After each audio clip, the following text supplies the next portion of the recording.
Hello बच्चों, मैं प्रतिभा शर्मा राजस्थान सरकार और वेदांता की CSR इनिशिएटिव ई कक्षा में आपका स्वागत करती हूं, जिसके टेक्निकल पार्टनर हैं मिशन ज्ञान। बच्चों, 8वां चैप्टर हम स्टार्ट कर चुके हैं, जिसका नाम है प्राथमिक व्यवसाय।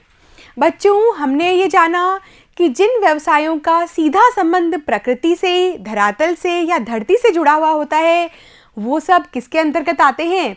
उन सब का संबंध प्राथमिक व्यवसाय से होता है। बच्चों, हमने जाना कि आखेट, खाद्य संग्रहण, मछली पकड़ना, लकड़ी काटना, कृषि कार्य करना, खनन कार्य करना इत्यादि, ये सब किसके अंतर्गत आएंगे? ये सब आते हैं बच्चों प्राथमिक व्यवसायों के अंतर्गत। पिछले वीडियोस में हमने आखेट, संग्रहण, मछली पकड़ना और पशुचारण के बारे में हम अध्ययन कर चुके हैं।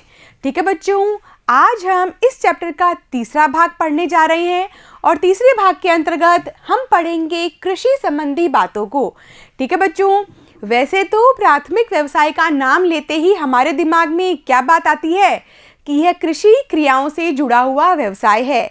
ठीक है, लेकिन इसके अंतर्गत हम बहुत सारे और भी व्यवसाय देखते हैं, लेकिन बात आती है प्राथमिक व्यवसाय की, सबसे बड़े व्यवसाय की, तो हम क्या कहेंगे कि कृषि जो कार्य है वो प्राथमिक व्यवसाय की पहचान है। ठीक है बच्चों, तो आप उठा लेंगे अपना पेन, नोटबुक और बुक और साथ में एटलस भी। इसके अलावा आप अपने पास रखेंगे एक रिक्त विश्व राजनीतिक मानचित्र, ताकि आप उन स्थानों को अंकित करेंगे जो इस टॉपिक के अंतर्गत आते रहेंगे। ठीक है बच्चों, स्टार्ट करते हैं हमारा टॉपिक, जिसका नाम है कृषि। बच्चों, हम सब जानते हैं कि पूरे विश्व में जब मानव सभ्यता का विकास हुआ तो सबसे पहले आखेट, खाद्य संग्रहण के माध्यम से उसने अपनी उदरपूर्ति और जीविकोपार्जन की कोशिश की। लेकिन बच्चों, धीरे धीरे पशुपालन की तरफ उसके कदम आगे बढ़े और बाद में यह महसूस हुआ कि वो जो सब कार्य हैं कैसे हैं, अनिश्चितता से भरे हुए हैं। तो उन्होंने कृषि की शुरुआत की और कृषि के अंदर भी बच्चों हम देखेंगे कि किस प्रकार से नए नए डेवलपमेंट हुए और आज कृषि एक व्यापार का रूप धारण कर चुकी है। ठीक है बच्चों, ये सब कृषि संबंधी क्रियाएं हैं जो आज का हमारा मुख्य बिंदु है। तो बच्चों, आप इसका परिचय लिखेंगे अपनी नोटबुक के अंतर्गत। सबसे पहले इस प्रकार से आप एक टॉपिक डाल लेंगे कृषि नाम से और लिखना स्टार्ट करेंगे प्राथमिक स्तर की आर्थिक क्रियाओं में। ठीक है बच्चों, जो प्राथमिक व्यवसाय होते हैं उसकी आर्थिक क्रियाओं में सबसे महत्वपूर्ण स्थान आता है कृषि का। बच्चों, वैसे तो आखेट भी है, खाद्य संग्रहण भी है, खनन, लकड़ी काटना, मत्स्य पालन, बहुत सारे व्यवसाय प्राथमिक व्यवसायों के अंतर्गत आते हैं। लेकिन जो सबसे मुख्य व्यवसाय है प्राथमिक व्यवसायों का, उसमें नाम आता है कृषि का। ठीक है बच्चों, कृषि का बदलता स्वरूप व विकास मानव सभ्यता के विकास का प्रतीक है। बच्चों, जैसे जैसे कृषि का स्वरूप बदलता गया, वैसे वैसे हम ये समझ सकते हैं कि मानव ने भी बहुत विकास किया है, क्योंकि मानव जब विकास करेगा, जब उसकी बौद्धिक शक्तियाँ आगे बढ़ेगी, तभी कृषि के अंतर्गत नित्य नए परिवर्तन हमें देखने को मिलते हैं। ठीक है बच्चों, आगे हम पढ़ेंगे कृषि के प्रकारों के बारे में। कृषि के बहुत सारे प्रकार हैं। जी हाँ बच्चों, कृषि का वैसे तरीका एक ही है करने का, लेकिन अलग अलग तकनीक, अलग अलग रीतियाँ इसके अंतर्गत इस्तेमाल में की जाती है। देखिए बच्चों, एक बहुत ही इंटरेस्टिंग यहाँ पर एक हमने डायग्राम बनाया है, आप देख सकते हैं। हम इसे थोड़ा सा जूम भी कर लेते हैं। देखिए बच्चों, जो कृषि होती है वैसे तो उसका एक विशिष्ट तरीका होता है प्रत्येक क्षेत्र पर और प्रत्येक स्थान पर, और इसी के कारण इसे अलग अलग नाम दे दिए जाते हैं। ठीक है बच्चों, यदि हम सबसे पहले बात करें कि मानव ने कौन सी कृषि करना प्रारंभ किया था, तो बात आती है स्थानांतरित कृषि की। ठीक है बच्चों, सबसे पहले मानव ने स्थानांतरित कृषि की। आगे हम इन सब के बारे में डिटेल से पढ़ेंगे। यहाँ पर हम इनके नाम जान लेते हैं। ठीक है बच्चों, तो सबसे पहले नाम आता है स्थानांतरित कृषि का। इसके बाद में मानव के कदम और आगे बढ़े और वो आदिम स्थायी कृषि की तरफ बढ़ा। यहाँ पर नाम से ही स्पष्ट है कि यहाँ पर किस प्रकार की कृषि हो रही थी, स्थानांतरित कृषि, यानी जो खेत हैं वो बदलते जाते हैं हर 2-3 वर्षों के अंतर्गत। इसके बाद में जब मानव को महसूस हुआ कि अब स्थानांतरित कृषि नहीं करनी चाहिए, अब हमें और स्थायी जीवन जीना है, तो वो स्थायी कृषि की तरफ आगे बढ़ा। ठीक है बच्चों, अगली कृषि आती है जीवन निर्वहन कृषि की। इसके अंतर्गत मानव ने आदिम स्थायी कृषि से और भी ज़्यादा मॉडिफिकेशन किए और अपनी जो कृषि पद्धतियाँ थी उसमें और भी विकास किया। आगे बढ़ते बच्चों, ये देखेंगे हम चौथा प्रकार है विस्तृत वाणिज्य अनाज कृषि। इसके अंतर्गत हम देखते हैं कि जो कृषि है उसने कौन सा रूप धारण किया, उसने वाणिज्य का रूप धारण कर लिया। ठीक है बच्चों, यानी कि अब मानव क्या कर रहा है, मानव अब कृषि को व्यापार का रूप देने में लग गया। ठीक है बच्चों, इसीलिए तो इसका क्या नाम है, विस्तृत वाणिज्य अनाज कृषि। आगे बढ़े बच्चों, फिर देखते हैं हम बागाती कृषि। 5वें नंबर पर नाम आता है किसका, बागाती कृषि का। ये बागानों में होने वाली कृषि है, जैसे कि चाय, कॉफ़ी, केले के बागान, नारियल के बागान, गन्ना आदि जो कृषि है वो इसमें आती है और इसको हम रोपण कृषि भी कहते हैं। इसके बाद बच्चों मिश्रित कृषि का नाम आता है।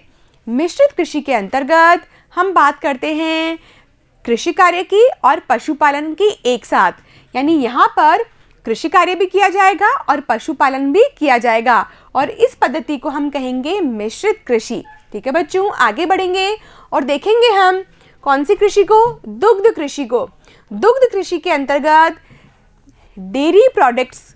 ठीक है बच्चों, आज दुग्ध उत्पाद जो हैं पूरे विश्व की एक डिमांड बन चुके हैं और इसीलिए दूध का जो उत्पादन है वो किस प्रकार से किया जाता है, वैज्ञानिक रीतियों से किया जाता है और ये भी दुग्ध कृषि कहलाती है। ठीक है, आगे बढ़ते हैं और हम देखेंगे ट्रक कृषि को। जी हाँ बच्चों, नाम तो आपको अजीब सा लग रहा है, लेकिन ये जो कृषि है वो ट्रक के अंतर्गत नहीं की जाती है।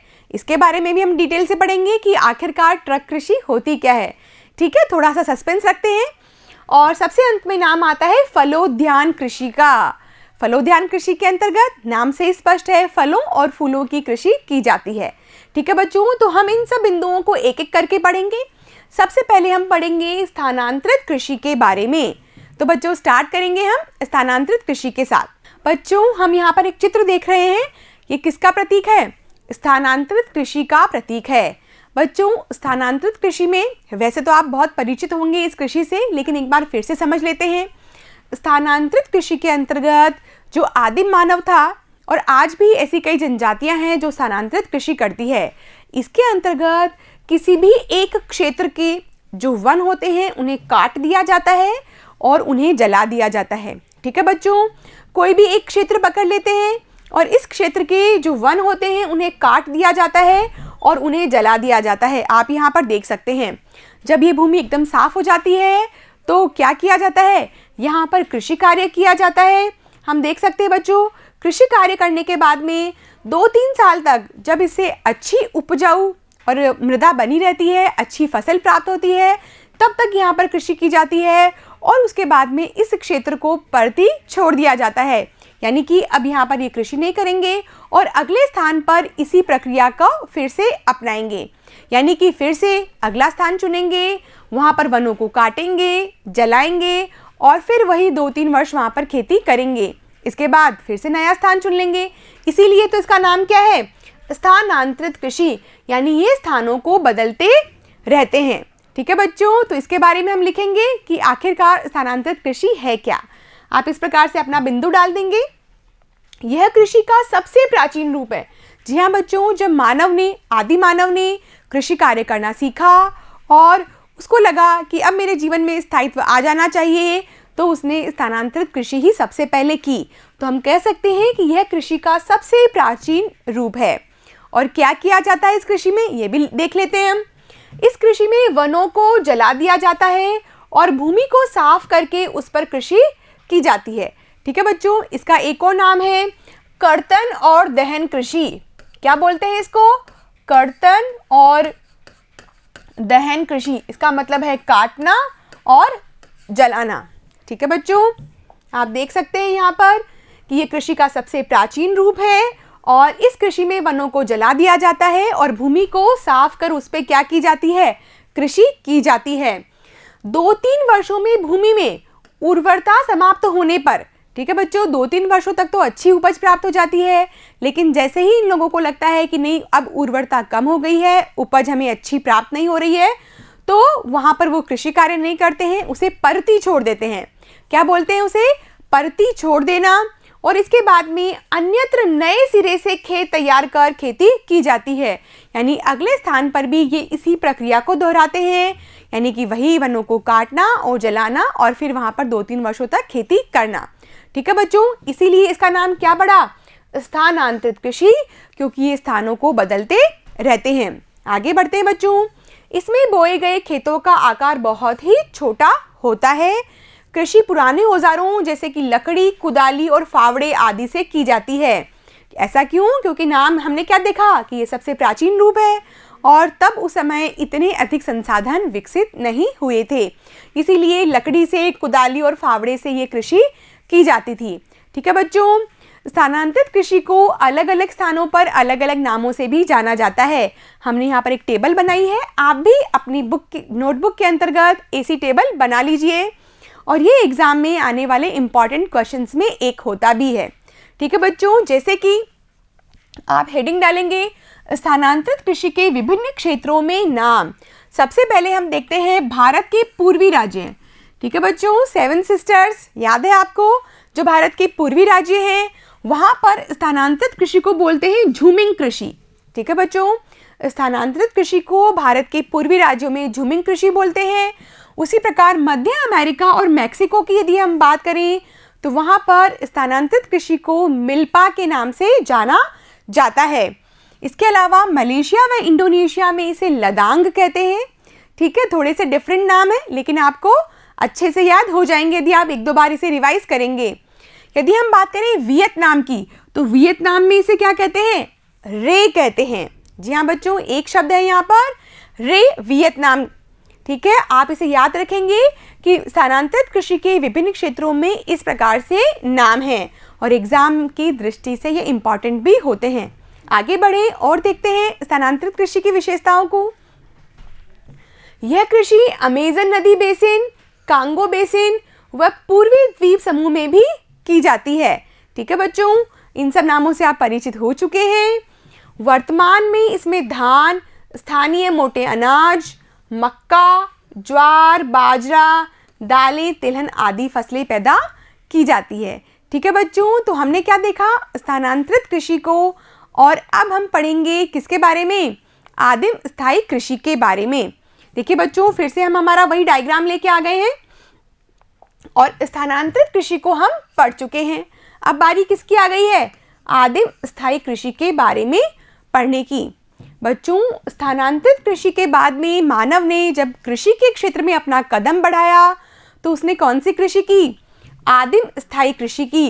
यानी अब मानव को महसूस होने लगा कि मुझे स्थानांतरित कृषि को छोड़ देना चाहिए और स्थायी रूप से कृषि कार्य करना चाहिए। ठीक है बच्चों, तो अब कदम बढ़े स्थायी कृषि की तरफ, लेकिन पद्धति कैसी थी? आदिम थी। यानी अभी भी जो पद्धति है वो आदिम है, जो उपकरण है वो भी अभी नवीन नहीं है, पुराने ही हैं, इसीलिए इसका नाम क्या पड़ा? आदिम स्थायी कृषि। ठीक है बच्चों, तो अब हम पढ़ेंगे आदिम स्थायी कृषि के बारे में। आदिम स्थायी कृषि के अंतर्गत क्या कार्य किया जाएगा?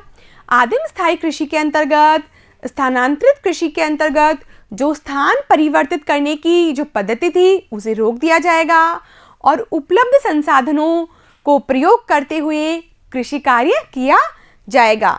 ठीक है बच्चों, तो लिखेंगे हम अगला बिंदु आदिम स्थायी कृषि। लिखेंगे धीरे धीरे स्थानांतरणशील कृषि ने स्थायी रूप धारण कर लिया। ठीक है बच्चों, स्थानांतरणशील जो कृषि थी जिसे भारत में क्या कहा गया? झूमिंग कृषि, उसे अब धीरे धीरे छोड़ने की प्रवृत्ति बनी और स्थायी कृषि की तरफ लोगों के कदम आगे बढ़े और ऐसी कृषि क्या कहलाई? आदिम कृषि कहलाई। और इस कृषि की मुख्य विशेषताएं हैं, इसमें भूमि को साफ करके मिट्टी की जुताई ढंग से की जाती है। उपलब्ध जल का प्रयोग, ठीक है बच्चों, जो भी जल उपलब्ध है उसका प्रयोग करके सिंचाई के लिए किया जाता है और उत्पादन में वृद्धि होने के कारण अन्य व्यवसाय भी इसके साथ में पनप जाते हैं। ठीक है बच्चों, और देखते हैं इसकी विशेषताएं। कृषि के साथ में पशुपालन भी किया जाता है, लेकिन यहाँ पर पशुपालन वृहद स्तर पर नहीं होगा। हम इसके बारे में पढ़ेंगे मिश्रित कृषि के अंतर्गत, जब कृषि कार्य भी किया जाएगा और पशुपालन भी किया जाएगा। ठीक है बच्चों, इस कृषि का विस्तार उत्तरी पूर्वी भारत में, यानी कि वही 7 सिस्टर्स, मलेशिया, इंडोनेशिया और मध्य इंडीज़ के देशों में मिलता है। यानी कि ज़्यादातर वो क्षेत्र जहाँ पर आदिम जनजातियों का निवास स्थान है, वहाँ पर आदिम स्थायी कृषि की जाती है। यानी जो आधुनिक मानव हैं, आधुनिक लोग हैं, जो समाज की मुख्य धारा से जुड़ चुके हैं, वो आदिम स्थायी कृषि नहीं करते हैं। अब मानव आगे बढ़ चुका है, अब वो कौन सी कृषि करता है, चलिए देख लेते हैं।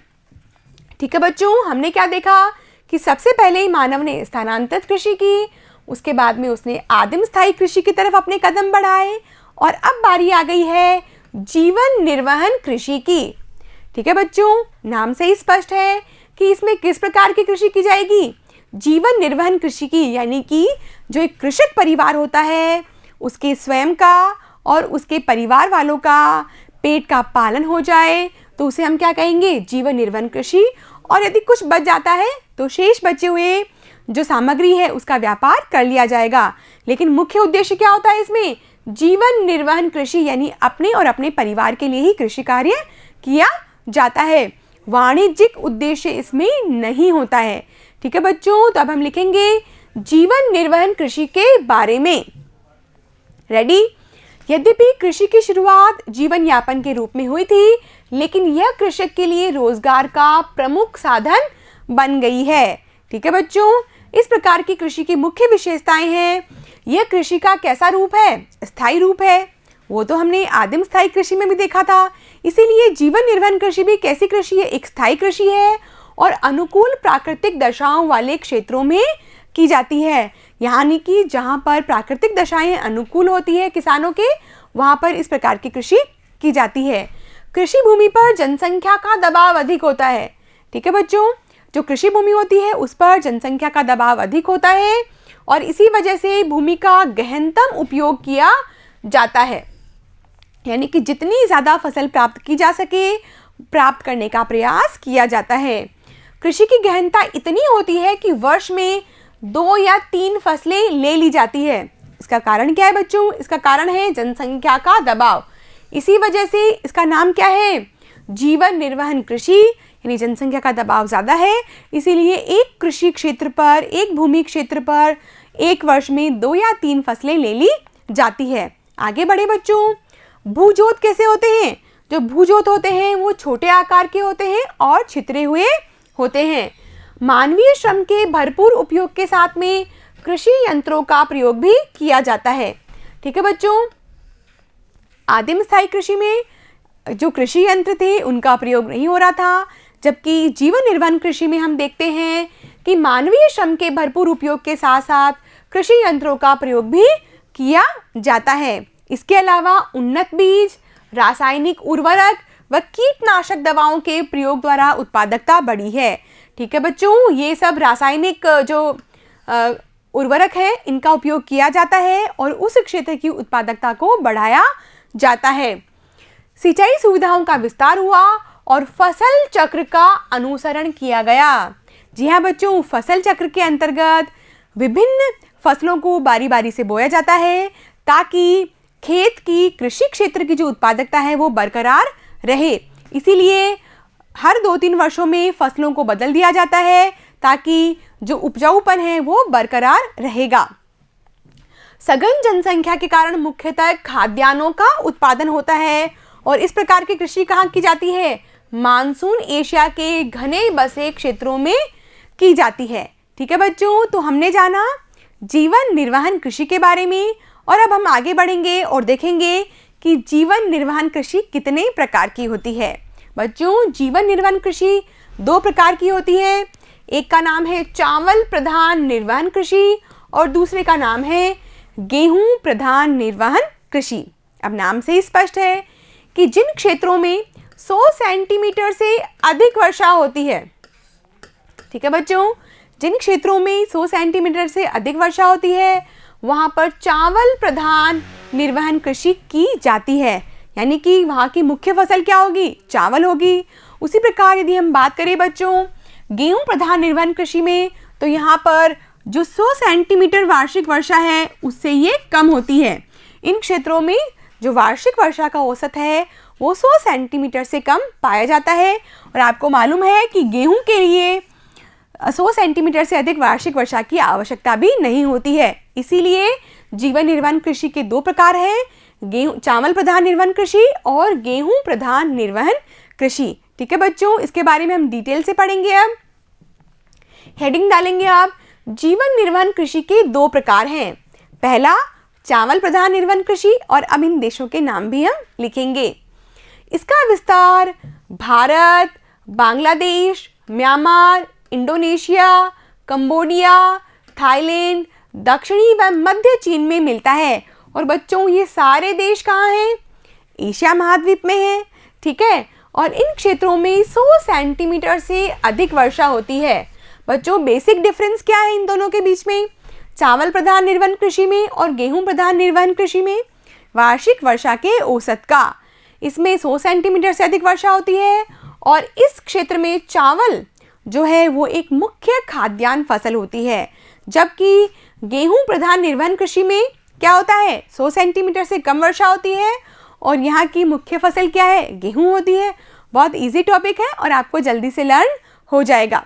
ठीक है बच्चों, लिखेंगे इसके बारे में। इसका विस्तार उत्तरी, मध्य व पश्चिमी भारत में, उत्तरी चीन में, पाकिस्तान व कोरिया में मिलता है।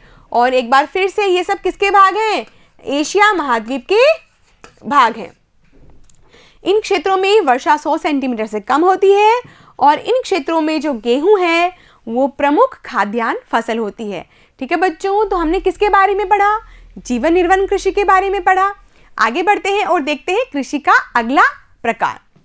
बच्चों अब तक तो हमने जान लिया था स्थानांतरित कृषि के बारे में, आदिम स्थायी कृषि के बारे में, जीवन निर्वहन कृषि के बारे में, और अब किसकी बारी आ गई है? विस्तृत वाणिज्य अनाज कृषि के बारे में। अब नाम से ही स्पष्ट है, क्या नाम है बच्चों? विस्तृत वाणिज्य अनाज कृषि। यानी कि अब जो कृषि की जाएगी उसका प्रकार क्या होगा? व्यापारिक उद्देश्य से की जाने वाली कृषि। ठीक है, जीवन निर्वहन में क्या था? किसान अपने और परिवार के लिए कृषि कार्य करता था और यदि शेष सामग्री बची रह गई है तो उसका व्यापार भी कर लेगा। लेकिन इसमें मुख्य उद्देश्य क्या है? वाणिज्य करना, व्यापार करना। अब हम इसके बारे में डिटेल से पढ़ेंगे। बच्चों यहाँ पर आपको एक खेत दिखाई दे रहा है और ऐसे खेत आपको अक्सर विकसित देशों में ही दिखाई देंगे, जहाँ पर बहुत बड़े बड़े खेत होते हैं और सारे कार्य शुरू से लेकर अंत तक, यानी कि बीज बोने से लेकर फसल की कटाई तक बड़ी बड़ी मशीनों का इस्तेमाल होता है और प्रति व्यक्ति उपज भी अधिक होती है। ठीक है बच्चों, तो अब हम पढ़ेंगे विस्तृत वाणिज्य अनाज कृषि के बारे में। बच्चों जो विकसित देश होते हैं वहाँ पर कृषि को व्यापार के लिए किया जाता है और बड़े बड़े फार्म्स होते हैं और कई बार तो फार्म को मैनेज करने के लिए, यानी कि कृषि को मैनेज करने के लिए फार्म मैनेजर भी नियुक्त कर दिए जाते हैं। इसकी प्रमुख विशेषता क्या है कि बड़ी बड़ी मशीनों का उपयोग किया जाता है और बहुत ही वैज्ञानिक रीतियों के माध्यम से यहाँ पर कृषि कार्य किया जाता है। तो लिखे हम विस्तृत वाणिज्यिक अनाज कृषि। ठीक है बच्चों, वास्तव में जब जीवन निर्वहन कृषि ने विस्तृत निर्वहन का रूप ले लिया तो कृषि उत्पादन व्यापारिक दृष्टि से किया गया। बच्चों ये एक एक कदम है जो मानव आगे बढ़ाता गया। सबसे पहले स्थानांतरित कृषि, फिर आई आदिम स्थायी कृषि, फिर आई जीवन निर्वहन कृषि और फिर आई विस्तृत वाणिज्यिक अनाज कृषि। यानी कि स्टेप बाय स्टेप हम आगे बढ़ते गए और कृषि ने अपना रूप बदल लिया। ठीक है बच्चों, इसकी कुछ विशेषताएं हैं जिनको हम देख लेते हैं। इस प्रकार की जो कृषि होती है वो विस्तृत भू जोतों पर की जाती है, यानी जो खेतों का आकार होता है वो बहुत बड़ा होता है, इतना बड़ा होता है कि 240 से लेकर 1600 हेक्टेयर तक होता है। ठीक है बच्चों, इसे हम हेक्टेयर बोलेंगे। इनका क्षेत्रफल प्राय 240 से 1600 हेक्टेयर तक होता है और खेत तैयार करने से लेकर, यानी कि बीज बोने से अंत तक मशीनों के द्वारा कार्य किया जाता है। बड़ी बड़ी मशीनें हैं, हमने यहाँ पर देखा था इस पिक्चर में कि कितनी बड़ी मशीन है और कितना बड़ा खेत है और किस प्रकार से कृषि कार्य हो रहा है। ठीक है बच्चों, ट्रैक्टर, हार्वेस्टर, थ्रेसर, कंबाइन और विनोवर, ये सब क्या है? ये सब मशीन्स हैं जो कृषि कार्य में मदद के लिए ली जाती है। ठीक है बच्चों, आगे बढ़े, देखें इस प्रकार की कृषि की मुख्य फसल क्या होती है? गेहूं होती है। ये भी याद रखेंगे कि विस्तृत वाणिज्यिक जो अनाज कृषि है उसकी प्रमुख फसल गेहूं है। इसके अलावा जौ, जई, राई, तिलहन आदि फसलें भी बोई जाती है। खाद्यान्नों को सुरक्षित रखने के लिए बड़े बड़े गोदाम बनाए जाते हैं। ठीक है बच्चों, जब कृषि क्षेत्र का आकार इतना बड़ा हो तो उपज भी बहुत अधिक प्राप्त होगी और उस उपज को सुरक्षित रखने के लिए बड़े बड़े गोदाम बनाए जाते हैं। और मानवीय श्रम का जो उपयोग होता है वो कैसा होता है? न्यूनतम होता है। क्यों? क्योंकि मशीनें ज़्यादा काम करती है और मानवीय श्रम का जो उपयोग है वो कम होता है। प्रति हेक्टेयर उपज कम होती है। ठीक है बच्चों, जो प्रति हेक्टेयर उपज है वो कम है, जबकि प्रति व्यक्ति उपज अधिक होती है। ऐसा इसलिए बच्चों कि विकसित क्षेत्रों में, विकसित देशों में जनसंख्या कम होती है, इसीलिए यदि हम प्रोडक्शन की बात करते हैं तो प्रति व्यक्ति उपज ज़्यादा निकल कर आता है, जबकि प्रति हेक्टेयर उपज जो होती है वो कम निकल कर आती है। ठीक है, आगे बढ़ें और देखें कि ये किन किन क्षेत्रों में होती है। बच्चों, ये आपका फेवरेट टॉपिक बन जाएगा शीतोष्ण कटिबंधीय घास के मैदान का। हमने पिछली वीडियो में भी देखा था। शीतोष्ण कटिबंधीय जो घास के मैदान है वहाँ पर विस्तृत वाणिज्यिक अनाज कृषि की जाती है और वहाँ की मुख्य फसल क्या है? गेहूं है। तो बच्चों लिखेंगे हम इसके बारे में। शीतोष्ण कटिबंधीय घास के मैदानों में इस प्रकार की कृषि की जाती है और अब आपको नाम याद हो गए होंगे। यूरेशिया के स्टेपीज, उत्तरी अमेरिका के प्रेरीज, अर्जेंटीना के पंपास, दक्षिण अफ्रीका के वेल्स, ऑस्ट्रेलिया के डाउन्स और एक नया नाम आ गया है, न्यूजीलैंड के कैंटरबरी के मैदानों में इस प्रकार की कृषि की जाती है। एक बार फिर से हम बच्चों मानचित्र पर इसको देख लेते हैं। ये देखिए बच्चों, संयुक्त राज्य अमेरिका और कनाडा का जो मिला जुला क्षेत्र है इसे हम कहते हैं प्रेरीज। यहाँ पर हम डार्क कलर का पेन यूज करेंगे। ये देखिए बच्चों, ये है प्रेरीज। और दक्षिण अमेरिका में, अर्जेंटीना में है पंपास। इसके अलावा यदि हम अफ्रीका महाद्वीप में दक्षिण अफ्रीका की बात करें तो ये है वेल्स।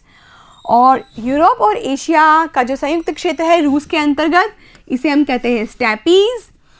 ऑस्ट्रेलिया में चलते हैं तो डाउन्स। और ये देखिए बच्चों, ये है न्यूजीलैंड देश। यहाँ पर शीतोष्ण कटिबंधीय घास के मैदान का नाम है कैंटरबरी। बच्चों, परीक्षा की दृष्टि से ये बहुत महत्वपूर्ण है और आप इसे अपने दिमाग में फिट भी कर लेंगे। ठीक है बच्चों, ये सब क्या है? शीतोष्ण कटिबंधीय घास के मैदान है जहाँ पर गेहूं की कृषि मुख्य रूप से की जाती है। ठीक है बच्चों, अगला पॉइंट हम देखते हैं। हम इसको फिर से छोटा कर लेते हैं बच्चों। ये देखिए, इसका पेन का कलर भी फिर से चेंज कर लेते हैं। इस प्रकार की कृषि करने वाले सभी देश कैसे हैं? विकसित देश हैं। क्यों? क्योंकि हम देख सकते हैं कि ज़्यादातर जो विकसित देश हैं वहाँ पर बड़ी बड़ी मशीनों का इस्तेमाल किया जाता है और इसमें बहुत बड़ी पूंजी भी लगाई जाती है। यह कृषि यंत्रीकृत होती है और उच्च तकनीक पर आधारित होती है, क्योंकि उद्देश्य क्या है? व्यापार करना है। तभी तो हमने देखा था कि इसमें मानवीय श्रम का उपयोग बहुत कम होता है और यंत्रीकृत और उच्च तकनीक पर ये आधारित होती है। ठीक है बच्चों, तो हमने क्या जाना? विस्तृत वाणिज्यिक अनाज कृषि के बारे में विस्तार से। तो बच्चों, सबसे पहले हमने देखा स्थानांतरित कृषि के बारे में। ठीक है बच्चों, इसके बाद में हमने पढ़ा आदिम स्थायी कृषि, फिर हमने पढ़ा जीवन निर्वहन कृषि और उसके बाद में हमने पढ़ी विस्तृत वाणिज्यिक अनाज कृषि। और हमने ये देखा कि इन सब कृषि के अंतर्गत मानव ने अपनी जो पद्धति थी कृषि संबंधी वो बदल ली और उसके विकास की यात्रा भी हमें इसमें दिखाई देती है कि किस प्रकार स्थानांतरित से आदिम स्थायी कृषि पर आए और आदिम स्थायी से जीवन निर्वहन कृषि पर और जीवन निर्वहन कृषि से विस्तृत वाणिज्यिक अनाज कृषि है। बच्चों, यह कृषि की विकास यात्रा नहीं है बल्कि मानव की विकास यात्रा का परिचायक भी है। ठीक है बच्चों, अब हम नंबर लेते हैं 5वें नंबर पर बागाती कृषि का। बच्चों, बागाती कृषि एकदम डिफरेंट कृषि है जो सामान्य फसल चक्र से थोड़ी सी अलग होती है। इसके बारे में हम जानते हैं थोड़ा सा विस्तार से। बच्चों, ज़्यादातर जो फसलें होती है, जैसे हम बात करें गेहूं की और मक्का की या फिर अन्य किसी फसल की, तो क्या होता है कि हम रबी या खरीफ की फसल में उसे बोते हैं और 3-4 महीनों के बाद में उसे काट लेते हैं और उसे खाद्यान्न हम प्राप्त कर लेते हैं। लेकिन जो बागाती फसल होती है इसके अंतर्गत आप एक बार वृक्ष को बागान में लगा दें तो वो आपको कुछ वर्ष तक अपना उत्पादन देता रहता है। यानी वो 3-4 महीनों में ख़त्म नहीं हो जाता है, बल्कि आने वाले कई वर्षों में 3-4 वर्षों से लेकर 5-6 वर्षों तक वो अपना उत्पादन आपको देता रहेगा। यदि हम बात करें चाय के बागान में, यदि आपने चाय के बागान में चाय के पौधे को लगा दिया है तो वो आने वाले 4-5 वर्षों तक अपनी पत्तियां देता रहेगा। ठीक है बच्चों, तो ये बेसिक डिफरेंस है अन्य फसलों में और बागाती कृषि के अंतर्गत। बागाती कृषि के बहुत सारे प्रकार हैं, जैसे कि चाय के बागान और ये है रबड़ के बागान। ठीक है बच्चों, एक बार फिर से याद रखेंगे कि बागान के अंतर्गत जो वृक्ष होते हैं वो कई वर्षों तक अपना उत्पादन देते रहते हैं और इसे हम रोपण कृषि भी कहते हैं। ठीक है, बागाती कृषि को रोपण कृषि भी कहा जाता है। और देख लेते हैं हम केले के बागान और कॉफ़ी के बागान, ये भी बागाती कृषि का उदाहरण है। कोकोआ के बागान और कोकोआ का बीज। ठीक है बच्चों, आपके लिए एक नया नाम हो सकता है कोकोआ। ये कोकोआ का बागान होता है और कोकोआ से जो पदार्थ है वो कोकोआ का बीज इस प्रकार का दिखाई देता है। आगे बढ़ी, नारियल के बागान और गन्ने के बागान, और इस प्रकार की कृषि आप अपने आसपास के क्षेत्रों में ज़रूर देखते होंगे। ठीक है बच्चों, तो अब हम लिखेंगे इसके बारे में विस्तार से बागाती कृषि, जिसका एक और नाम है रोपण कृषि। बच्चों, बागाती कृषि के पीछे एक इंटरेस्टिंग स्टोरी है और वो ये है कि बागाती कृषि ज़्यादातर कहाँ होती है? उष्णकटिबंधीय क्षेत्रों में, जबकि इन फसलों का ज़्यादातर उपयोग होता है शीतोष्ण कटिबंध में और शीत कटिबंध में। बच्चों, जो यूरोपीय देश थे, आपको मालूम है पहले वो औपनिवेश थे और उन्होंने कई उष्णकटिबंधीय देशों को क्या बनाया? उपनिवेश बनाया। तो यूरोपीय देश तो क्या थे बच्चों? औपनिवेश थे और उन्होंने ज़्यादातर जो उष्णकटिबंधीय देश हैं उन्हें क्या बनाया था? उपनिवेश बनाया था। बच्चों, यहाँ पर एक बार आप थोड़ा सा ध्यान से देखेंगे तो औपनिवेश और यह है उपनिवेश। तो यूरोपीय देशों ने उष्णकटिबंधीय देशों को अपना उपनिवेश बनाया और उन उपनिवेशों के माध्यम से बागाती कृषि की, और इन फसलों की जो तासीर होती है वो कैसी होती है? गर्म होती है, और इनकी रिक्वायरमेंट किसको थी? यूरोपीय देशों को थी। इसीलिए हम देख सकते हैं कि इस प्रकार की वाणिज्यिक जो कृषि है उसका विकास कहाँ हुआ है? उष्णकटिबंधीय क्षेत्रों में हुआ और उपनिवेश काल में यूरोपीय लोगों द्वारा किया गया था। ठीक है बच्चों, और इसका मुख्य उद्देश्य क्या था? इसका मुख्य उद्देश्य था यूरोपीय देशों को वे ज़रूरी उपजें उपलब्ध कराना जो कि उष्णकटिबंधीय जलवायु में ही पैदा हो सकती है, और इन सब की रिक्वायरमेंट कहाँ पे थी? यूरोपीय देशों में थी। ठीक है, और उस समय उपनिवेश काल था और यूरोपीय देश औपनिवेश बने हुए थे, और ज़्यादातर दक्षिणी पूर्वी एशिया के जो भाग थे, ब्राज़ील जैसे देश, वो उनके उपनिवेश बने हुए थे, यानी कि गुलाम देश थे। और उन्होंने इन उपनिवेश काल के अंतर्गत अपना वर्चस्व स्थापित किया और उष्णकटिबंधीय देशों में कई बागान लगवाए। बच्चों, आज विश्व में ऐसा कोई भी देश नहीं है जो कि किसी का उपनिवेश हो। आज सभी देश आज़ाद हैं और अपनी इच्छा से ये कार्य करते हैं। ठीक है बच्चों, लेकिन एक समय था जब उपनिवेश काल था तो यूरोपीय देशों ने अन्य देशों को अपना उपनिवेश बनवाया और उष्णकटिबंधीय देशों में बागान लगवाए। ठीक है बच्चों, ब्रिटेन वासियों में भारत व श्रीलंका में चाय के बागान लगवाए। ठीक है, हम किसके गुलाम थे? ब्रिटेन के गुलाम थे। ब्रिटेन वासियों ने भारत व श्रीलंका में चाय के बागान, मलेशिया में रबड़ के बागान और पश्चिमी द्वीप समूह में गन्ना एवं केलों के बागान विकसित किए। ठीक है बच्चों, आगे बढ़ते हैं और देखते हैं। फ्रांस वासियों ने पश्चिमी अफ्रीका में कॉफ़ी एवं कोकोआ का रोपण किया था। अभी हमने देखा था कोकोआ का वृक्ष कैसा होता है। अमेरिका वासियों ने फिलीपाइन में नारियल और गन्ने के बागान लगाए। ठीक है बच्चों, ब्राज़ील में कई यूरोपीय देशों ने कहवा का मतलब क्या होता है? कॉफ़ी होता है, कंफ्यूज नहीं होना है। ब्राज़ील में कई यूरोपीय देशों ने कहवा के बागान लगाए और कहवा के बागानों के लिए एक विशेष शब्द है और वो है फेजेंडा। और बच्चों, यह बोर्ड परीक्षा में भी पूछा जा चुका है। फेजेंडा क्या होता है?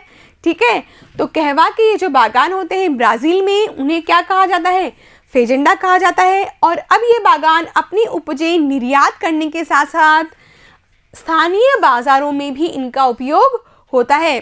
बच्चों, वैसे क्या होता है कि जब कोई भी फसल उत्पादित होती है तो सबसे पहले वो स्थानीय बाज़ार में आती है और उसके बाद में उसका निर्यात होता है। लेकिन बागाती कृषि में आप जानते हैं जो पहले उपनिवेश थे यानी कि गुलाम बनाने वाले देश, वो क्या करते थे, जो भी उत्पादन होता था उसका निर्यात करते थे और उस क्षेत्र में वो फसल बचती ही नहीं थी। लेकिन वर्तमान में क्या हो गया है, ये निर्यात भी करते हैं और साथ के साथ में स्थानीय बाजारों में भी इस फसल को बेचते हैं। ठीक है बच्चों, आगे बढ़ें और देखते हैं इनकी विशेषताएं। इसमें भारी पूंजी निवेश होता है, उच्च प्रबंध और तकनीकी आधार एवं वैज्ञानिक विधियों का प्रयोग किया जाता है। इसमें बहुत बड़ी संख्या में श्रमिकों की आवश्यकता होती है। इनसे उद्योगों को कच्चा माल भी मिलता है, जैसे कि चीनी उद्योग को गन्ना कहाँ से सप्लाई होगा, गन्ने के बागानों से। ठीक है बच्चों, नारियल तेल को भी नारियल की आवश्यकता होगी और वो नारियल के बागान से नारियल लेंगे। इलायची, काली मिर्च, गन्ना, रबर, चाय, कहवा मतलब कॉफ़ी, नारियल, केला प्रमुख बागाती फसलें हैं और इन्हें हम रोपण फसलें भी कहते हैं। इस प्रकार की कृषि इंडोनेशिया, मलेशिया, दक्षिण व पूर्वी भारत, दक्षिणी चीन, म्यांमार, कंबोडिया, फिलीपाइंस, श्रीलंका, मध्य अफ्रीका, ब्राज़ील, फिजी, क्यूबा व हवाई द्वीपों पर की जाती है। ठीक है बच्चों, और ये सारे देश कहाँ हैं, उष्णकटिबंध में स्थित हैं, इसीलिए यहाँ पर बागाती कृषि का विकास हुआ है। ठीक है बच्चों, आगे बढ़ें और देखते हैं अगली कृषि के बारे में। बच्चों, हमने स्थानांतरित कृषि, आदिम स्थायी कृषि, जीवन निर्वहन कृषि, विस्तृत वाणिज्यिक अनाज कृषि और बागाती कृषि का अध्ययन कर लिया है। और अब हम बात करेंगे मिश्रित कृषि की। मिश्रित कृषि क्या होती है? जी हाँ बच्चों, जब कृषि कार्य के साथ में पशुपालन का कार्य भी किया जाए, यानी दो कार्य हो रहे हैं, कृषि कार्य भी और पशुपालन भी, तो इसका नाम क्या पड़ा? मिश्रित कृषि इसका नाम रखा गया। ठीक है बच्चों, तो लिख लेंगे इसके बारे में भी हम। इस कृषि में फसलें उगाने तथा पशुओं को पालने का कार्य एक साथ किया जाता है। और बच्चों, यदि हम भारत जैसे देश की बात करें तो भारत में प्रत्येक किसान कृषि कार्य भी करता है और पशुपालन भी करता है। उत्तरी अमेरिका के पूर्वी भाग, उत्तरी पश्चिमी यूरोप, यूरेशिया के कुछ भाग, दक्षिणी महाद्वीपों के शीतोष्ण अक्षांश वाले भागों में इनका विस्तार है। और इस कृषि की मुख्य विशेषताएं इस प्रकार से है। फसल उत्पादन एवं पशुपालन, ठीक है बच्चों, इसमें दोनों को समान महत्व दिया जाता है। इस कृषि में खेतों का आकार मध्यम होता है। गेहूं, जौ, राई, जई, मक्का, सोयाबीन एवं चारे की फसल आदि प्रमुख बोई जाने वाली फसलें हैं। बच्चों, चारे की फसल का उपयोग किसमें होगा? पशुपालन के कार्य में हो जाएगा। आगे बढ़ें। फसलों के साथ साथ पशुओं जैसे कि भेड़ बकरी, सुअर, मवेशी और मुर्गी आदि को पाला जाता है। ठीक है बच्चों, अब आ रहा है एक नया शब्द, शस्यावर्तन। शस्यावर्तन का मतलब है कि फसलों को बदल बदल कर बोना। ठीक है बच्चों, और अंतर फसली कृषि यानी कि जब एक ही फसल को बार बार बोया जाता है तो उस क्षेत्र का जो उपजाऊपन है वो कम हो जाता है। इसीलिए क्या कार्य किया जाता है? बदल बदल कर फसलें बोई जाती है। इसे हम कहते हैं शस्यावर्तन। और अंतर फसली कृषि क्षेत्र मृदा की उर्वरकता को बनाए रखती है। बच्चों, यदि हम बदल बदल कर फसलें बोते हैं तो उस कृषि क्षेत्र की उपजाऊ क्षमता कम नहीं होती है। इस प्रकार की कृषि में भारी पूंजी निवेश होता है। कुशल व योग्य कृषक इस प्रकार की खेती को करते हैं। यह कृषि कहाँ की जाती है? महानगरों के समीप की जाती है, ताकि पशुपालन से जो भी डेयरी प्रोडक्ट्स, दुग्ध उत्पाद प्राप्त होते हैं वो वहीं पर काम आ जाते हैं। उत्तम कृषि विधियाँ, उत्तम परिवहन व विश्वसनीय वर्षा से इस कृषि को बड़ी सहायता मिलती है। आगे बढ़ते हैं बच्चों और देखते हैं अगली कृषि के बारे में। बच्चों, हमने स्थानांतरित कृषि से लेकर मिश्रित कृषि का अध्ययन कर लिया है। अब अगली कृषि कौन सी है? दुग्ध कृषि है। तो पढ़ लेते हैं इसके बारे में।